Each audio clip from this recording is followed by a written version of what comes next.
Hello, everyone. My name is Jasmine McLean, and I will be talking about What Happens When You Deny People Abortions by Diane Green Foster.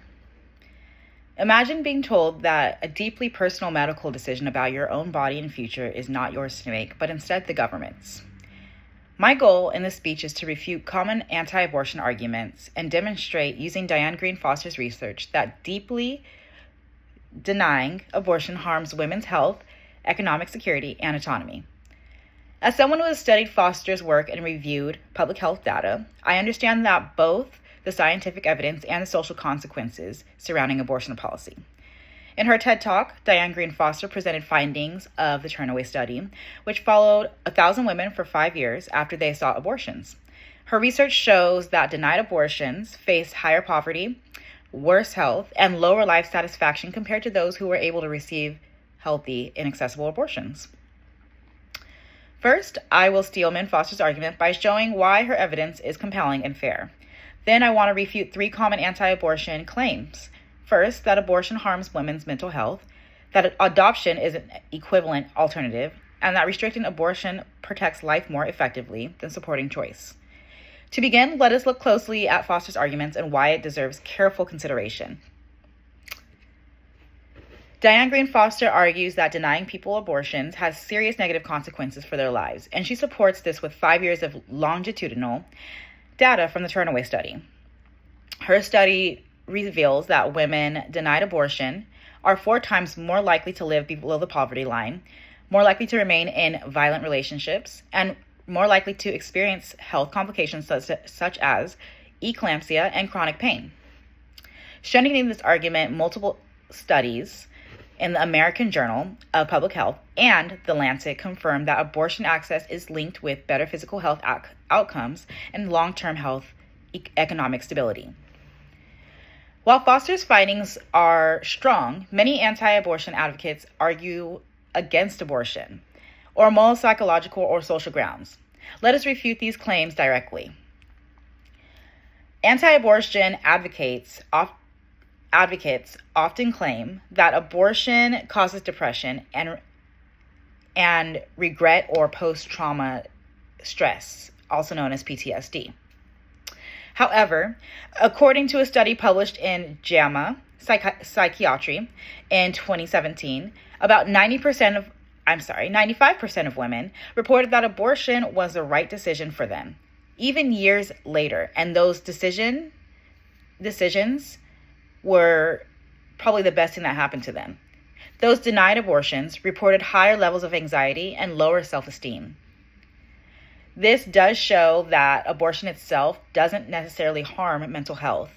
Rather, I think being forced to carry an unwanted pregnancy causes greater psychological harm to not only the mother, but eventually the children. Another argument that arises is the idea that women who don't want to carry should simply still carry their pregnancies and place a child up for adoption. Some argue that abortion is unnecessary because adoption is an option.